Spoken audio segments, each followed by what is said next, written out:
जी, कैसे हैं आप सब? आई होप आप सब बहुत ही अच्छे होंगे। तो चलिए शुरू करते हैं आज का सेशन।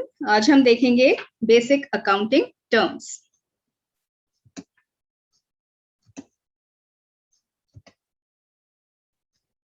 तो ये टर्म्स थोड़ी सी ज्यादा हैं, इसलिए मैंने इनको आपके लिए 2 वीडियोस में रिकॉर्ड किया है। तो आज के वीडियो में हम कुछ टर्म्स देखेंगे और रिमेनिंग को हम देखेंगे नेक्स्ट वीडियो में। और हाँ, अगर आपको ये वीडियो अच्छा लगे तो प्लीज इसको लाइक करना ना भूलें और वीडियोस के लिए चैनल को सब्सक्राइब जरूर करें। तो ये टर्म समझाने के लिए हमें आए हैं शर्मा जी, इनसे मिलिए। ये हैं शर्मा जी।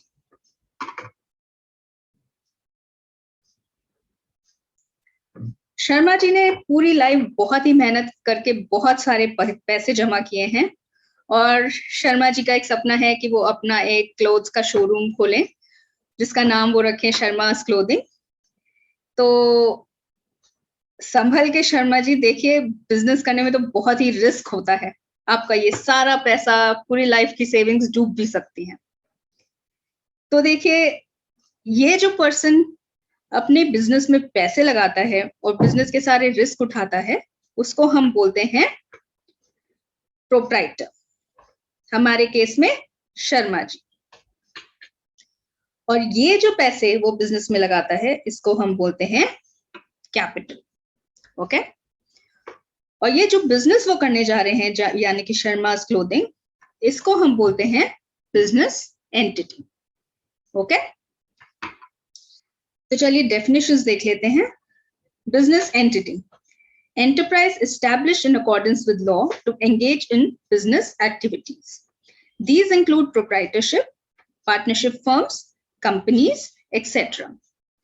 तो बिजनेस एंटिटी को किसी भी फॉर्म में एस्टैब्लिश किया जा सकता है, प्रोप्राइटरशिप की तरह जैसे हमारे केस में था, और पार्टनरशिप फर्म की तरह या फिर कंपनी की तरह। प्रोप्राइटर कौन होता है? The person who makes the investment and bears the business risk. हमारे केस में Sharma ji. Capital, the amount invested in the business by the owner, that is the proprietor, partner, shareholder, etc. तो जिस भी फॉर्म में आपने बिजनेस को establish किया है, उसके अकॉर्डिंग जो भी उसका ओनर है, वो जो भी अमाउंट बिजनेस में इन्वेस्ट कर रहा है, उसको हम बोलते हैं कैपिटल। और कैपिटल को हम ओनर्स इक्विटी या फिर नेटवर्थ भी कहते हैं। ओके। अब हम एक कॉन्सेप्ट समझ लेते हैं, इसको हम बोलते हैं business entity concept. Business entity concept का मतलब होता है कि बिजनेस और ओनर दो सेपरेट एंटिटीज हैं। ओके। और हम जो अकाउंटिंग करते हैं वो हम करते हैं बिजनेस के एंगल से। इसका क्या मतलब है? इसका मतलब ये है कि शर्मा जी ने जैसे कि शर्मा जी ने बिजनेस में अपना जो पैसा लगाया, ठीक है, तो बिजनेस के लिए वो क्या हुआ? बिजनेस के लिए वो एक ऐसा अमाउंट हुआ जो कि बिजनेस को फ्यूचर में शर्मा जी को वापस करना पड़ेगा। जैसे कि वो अगर एक बैंक से बिजनेस के लिए लोन लिया जाता तो उसको वापस करना पड़ता ना, तो ऐसे ही ये अमाउंट, यानी कि जो कैपिटल शर्मा जी ने बिजनेस में लगाया है, वो बिजनेस को उनको वापस करना पड़ेगा।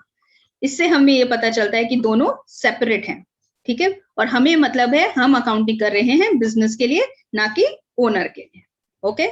तो इसको बोलते हैं business entity concept. Business is a separate and distinct entity from its owner. Transactions are recorded in the books of accounts from the point of view of business. Okay.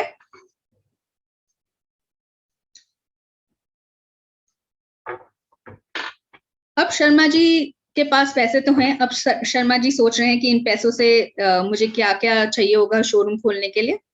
तो उन्होंने सोचना शुरू किया और उन्होंने कहा सबसे पहले तो मुझे एक शोरूम चाहिए होगा, और फिर मुझे कस्टमर्स के कंफर्ट के लिए, क्योंकि बहुत ही गर्मी होती है, तो एक एसी लगाना पड़ेगा जिससे कि वो कंफर्टेबल रहें और मेरे दुकान में ज्यादा से ज्यादा लोग आए।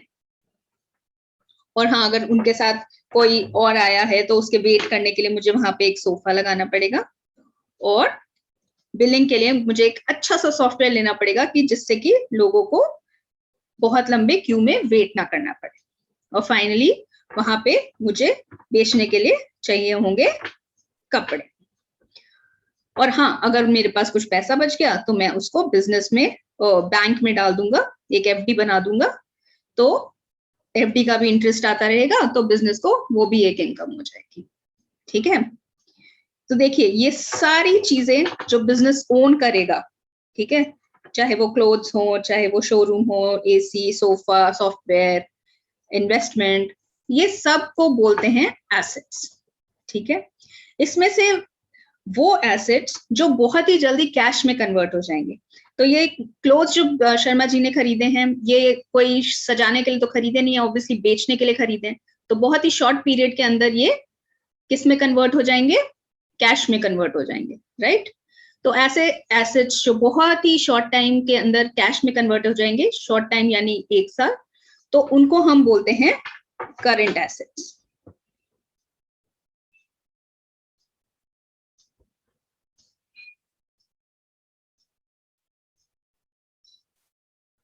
और इन बाकी सारे एसेट्स को हम बोलते हैं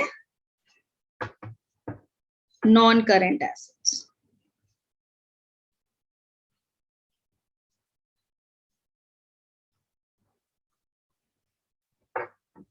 ठीक है, इसमें से कुछ एसेट्स ऐसे होते हैं जैसे कि ये शोरूम, एसी, सोफा, सॉफ्टवेयर, ये सब रीसेल करने के लिए नहीं खरीदे गए। हम ये शॉप में सिर्फ हम कपड़े बेचने वाले हैं, हम सोफा बेचने की दुकान थोड़ी ना है। तो ऐसे एसेट्स जो बेचने के लिए नहीं खरीदे गए हैं, बट वो बिजनेस की अर्निंग कैपेसिटी बढ़ाएंगे। कैसे बढ़ाएंगे कि अगर लोगों को एक अच्छे से कंप्यूटर सॉफ्टवेयर की वजह से उनकी बिलिंग फास्ट हो रही है, उनको बहुत लॉन्ग क्यू में नहीं वेट करना पड़ रहा है, तो वो तो ऐसी जगह पे जाना चाहेंगे ना, वो ऐसी शॉप में क्यों जाना चाहेंगे जहां पे उनको बिलिंग के लिए ही घंटों वेट करना पड़ता है, राइट। तो ये सारे एसेट जो बिजनेस की अर्निंग कैपेसिटी बढ़ाते हैं बट रीसेल करने के लिए नहीं खरीदे गए, इनको हम बोलते हैं फिक्स्ड एसेट्स।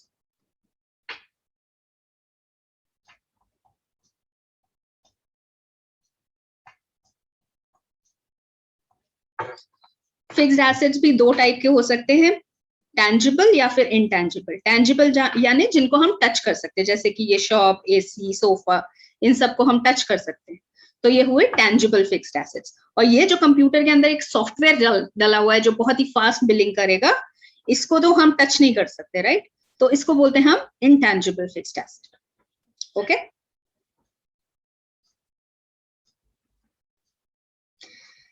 तो डेफिनेशंस देख लेते हैं। Assets, property owned by an entity. ठीक है, तो जो भी प्रॉपर्टी एंटिटी ओन करेगा उसको हम बोलते हैं asset. And they enable it to get economic benefit in future. ठीक है, इन सब से बिजनेस को फायदा होगा, बिजनेस के पास पैसे आएंगे। Non current assets, assets not held with the purpose to resale but either as investments, जैसे कि हमारे केस में बैंक एफडी, और टू फैसिलिटेट बिजनेस ऑपरेशंस, जैसे कि सारे फिक्स्ड एसेट्स। तो इन सबको बोलते हैं non current assets. Fixed assets, assets held not to resell but to increase the earning capacity of the entity. They may be tangible or intangible. Tangible जैसे हमने देखा एसी, फर्नीचर, इंटेलिजिबल जैसे हमने देखा computer software, right. Current assets, assets which are held by an entity with the purpose of converting them into cash within a short period, that is 1 year. जैसे हमारे case में शर्मा जी ने खरीदे clothes बेचने के लिए। ठीक है, एक्सपेंडिचर, ये सारी चीजें खरीदने के लिए जितने भी पैसे खर्च हुए उसको हम बोलते हैं एक्सपेंडिचर।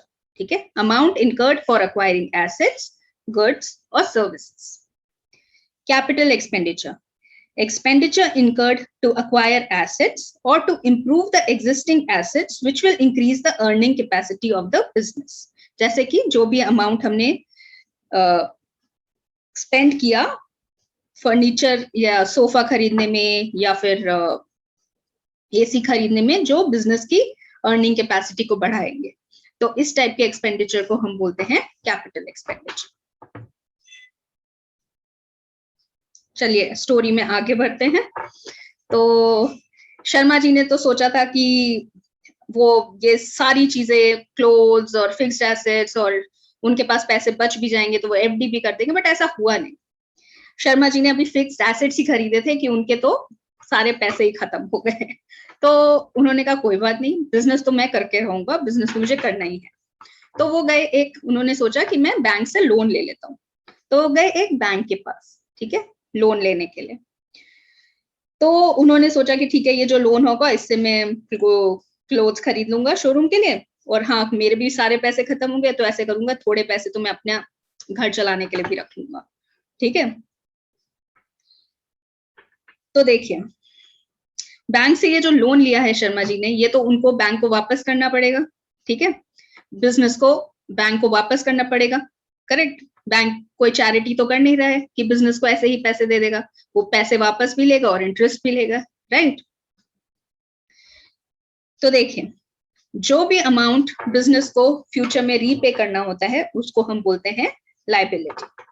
तो what are liabilities? Amount payable by the business. जैसे कि हमारे केस में ये बैंक लोन, ये बिजनेस को बैंक को वापस करना पड़ेगा, ठीक है। लाइबिलिटीज दो टाइप की होती हैं, internal liabilities and external liabilities. Internal liabilities मतलब क्या? इंटरनल लाइबिलिटीज मतलब जो अमाउंट बिजनेस को, ओनर्स को वापस करना पड़ेगा हमारी। तो इस केस में क्या है वो? कैपिटल।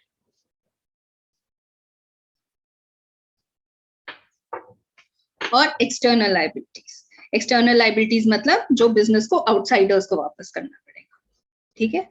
एक्सटर्नल लाइबिलिटीज दो टाइप की होती हैं, non current liabilities and current liabilities.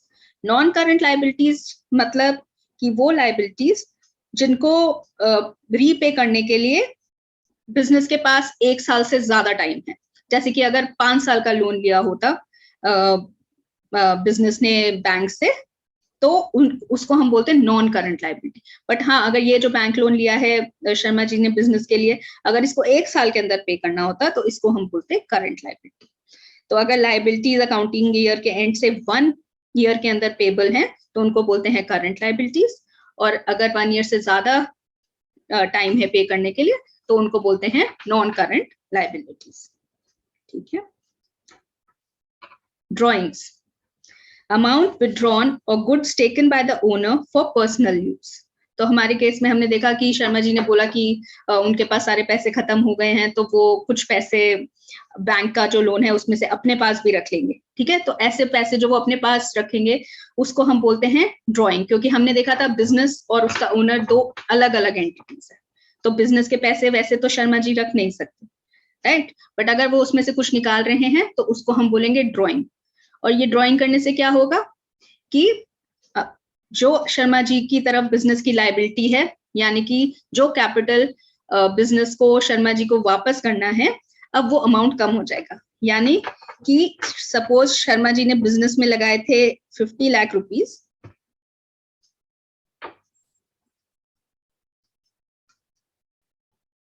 और उन्होंने ड्राइंग कर ली 5 लाख रुपीस, ठीक है। तो अब बिजनेस को शर्मा जी को वापस करना पड़ेगा 45 लाख रुपीस, करेक्ट। तो मैं कहना ये चाह रही हूं कि ड्राइंग का जो अमाउंट है उसको कैपिटल में से लेस कर दिया जाता है। आई होप आप लोग को सब समझ में आया होगा अभी तक।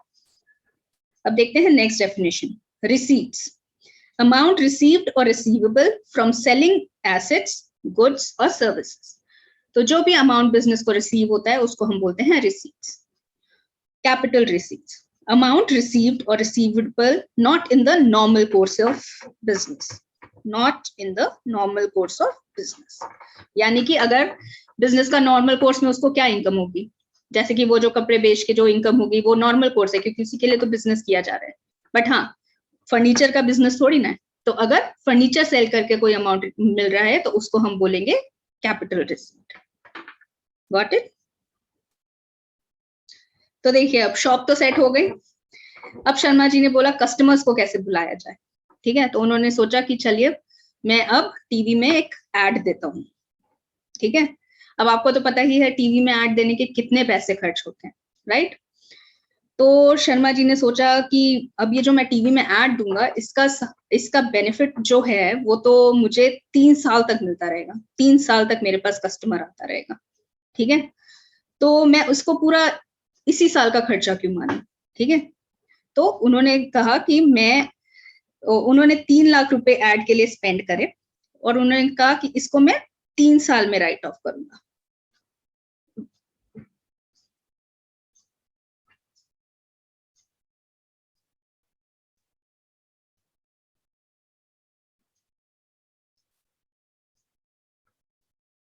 ठीक है।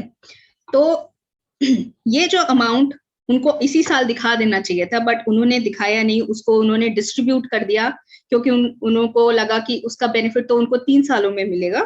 तो ऐसे अमाउंट को बोला जाता है डेफर्ड रेवेन्यू एक्सपेंडिचर, ठीक है।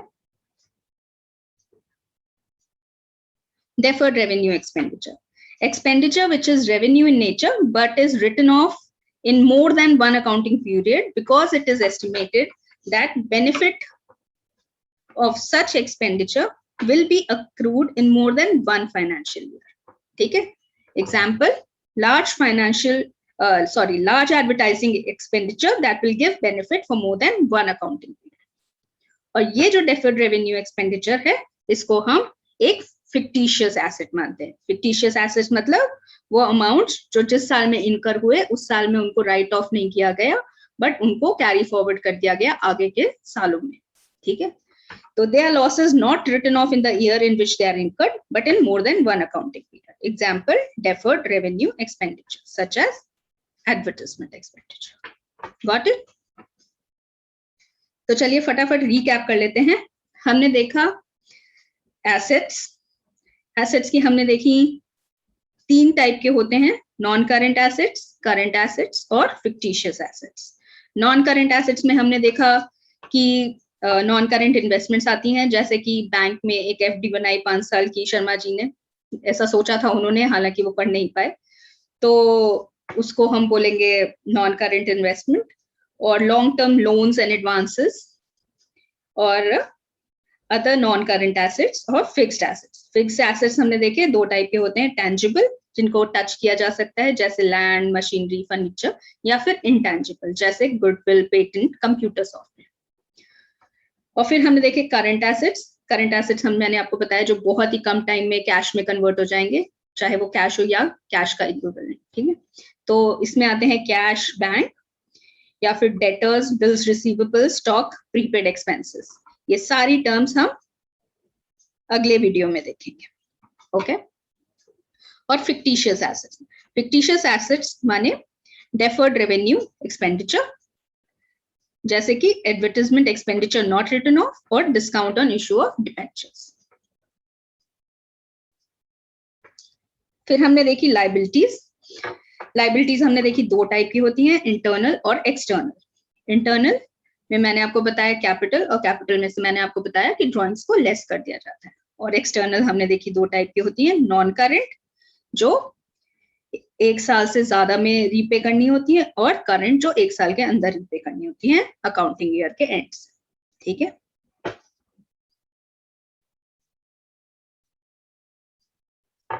और आज की हमारी लास्ट टर्म है बैलेंस शीट। बैलेंस शीट हम प्रिपेयर करते हैं बिजनेस की फाइनेंशियल पोजीशन जानने के लिए, और बिजनेस की फाइनेंशियल पोजीशन जानने में बहुत से लोग इंटरेस्टेड होते हैं, ओनर्स, बैंक्स, गवर्नमेंट, सब लोग, ठीक है।